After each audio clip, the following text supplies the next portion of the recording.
Բարձրաձայնվում են հարցեր, մտահոգություններ, կոնկրետ այս բանկի հետ չի միայն խնդիրները, քաղաքացիները օրինակ պարզ ահազանգեր են հնչեցնում, առանց իրենց փինի հաստատման վարկ է ձևակերպվել։ Բանկը մտահոգված է արդյոք, որ այսքան խոցելի է այսպես անվտանգային համակարգ կա։ Առավել ևս ես կարող եմ ձեզ երկրորդել եւ ասել, որ ոչ միայն մտահոգված ենք մենք, ընդհանրապես ստեղծարարությունների թեման, զարգացումը եւ թափը, այն ծավալները, որ սա հավաքում է, ամբողջ աշխարհում է նկատելի։ Ոչ միայն մեր տարածաշրջանում կամ մեր երկրում կամ մեր բանկի մասշտաբով։ Բնականաբար, արդեն ամիսներ է ինչ այս թեման ակտուալ է եւ սկսած առաջին իսկ պահից բանկը բազմաթիվ քայլեր է ձեռնարկել ստեղծարարությունների հնարավորությունը ընդհանրապես արմատապես բացառելու ուղղությամբ։ Ասեմ, որ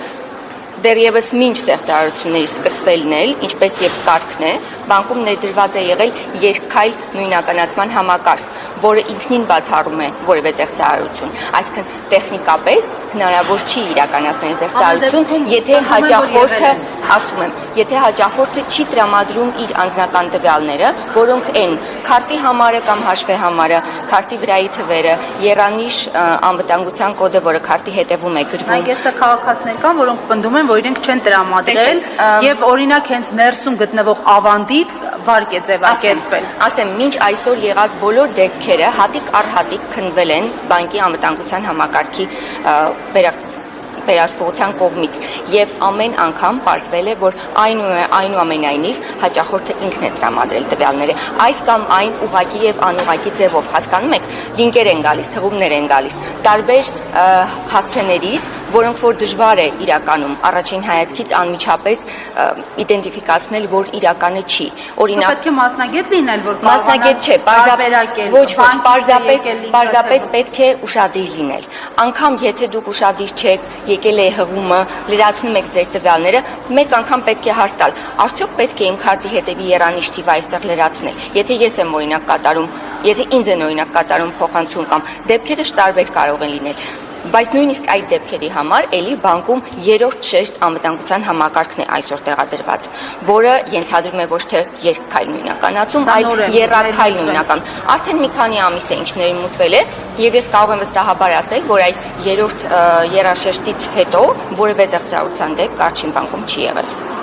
Մեր հաճախորդների հետ ամեն դեպքում չի եղել։ Բայց նորից եմ ասում, կարող է լինել, եթե հաճախորդը ինքն է տրամադրում իր տվյալները։ Ամեն դեպքում զիջումներ հնարավոր են, խնդրահարույց այս ձևակերպումների հետ կապված հաշվի առնելով, որ այո, հնարավոր է, որ նաև բանկի բացթողման հետևանք է։ Իրականում ախր բանկի բացթողումը չէ, հենց դա եմ ուզում ասել։ Բանկի բացթողման հետևանքով ավանդը եղել է ձեր բանկում հենց բանկի ավանդից վարկ է ձևակերպվել։ Դա արդեն խնդիր է։ Տեսեք, հիմա մենք այդպես նկարագրում ենք քեյսը։ Քաղաքացու մոտ չի եղել ավանդը հենց եղել է բանկում։ Հասկանալի է, որ բանկում է եղել, բայց քաղաքացու ավանդին հասանելիություն ունի միայն քաղաքացին։ Նույնիսկ եթե այդ ավանդը մեր բանկում է, ավանդի գումարին եւ այդ գումարի հետ կատարվող տարբեր ֆինանսական գործարքներին հասանելիություն ունի միայն քաղաքացին։ Պնդում է, որ ինքը մի քանի անգամ զանգել է ձեր տեխնիկական բաժին, գուցե հենց այդ քաղաքացուն հրավիրենք, թողացի, որ զանգահարել է ձեզ եւ քայլեր չեն ձեռնարկվել ըստ անհրաժեշտության։ Մի քանի ժամվա ընթացքում Այսպես ասեմ, ինքը կարող է դիմել բանկին։ Մեզ պետք է մանրամասն ինֆորմացիա։ Այսպես բանավոր 1-2 բառով երբ որ ասում ենք, բազմաթիվ կարևոր մանրուքներ կան, որոնք կարող են արանքում բաց թողնվել եւ որոնք կարող են որոշիչ լինել։ Եք իմանում դուք, այսինքն այդ մարդիկ իրենց խնդիրներով չեն եկել բանկ դիմելու։ Եթե դիմել են, ուրեմն դիմել են եւ մեր մոտ քննվել է։ Բոլոր դեպքերի մասին չէ։ Այո, իհարկե, բոլոր դեպքերի մասին չէ, որ ես հենց հիմա կարող եմ այդպես հիշել եւ ասել, բայց ցանկացած դեպքի համար մենք անգամ եթե քաղաքացիները չեն դիմում, մեր վերահսկողության համակարգը անընդհատ մոնիտորինգի մեջ է։ Անընդհատ նայում է արդյոք կասկածելի գործարքներ են տեղի ունենում թե ոչ։ Եթե հանկարծ որևէ կասկած է առաջանում, գործարքը կասեցվում է եւ այլն։ Այս ամեն ինչը ներդրված եւ աշխատող, անխափան աշխատող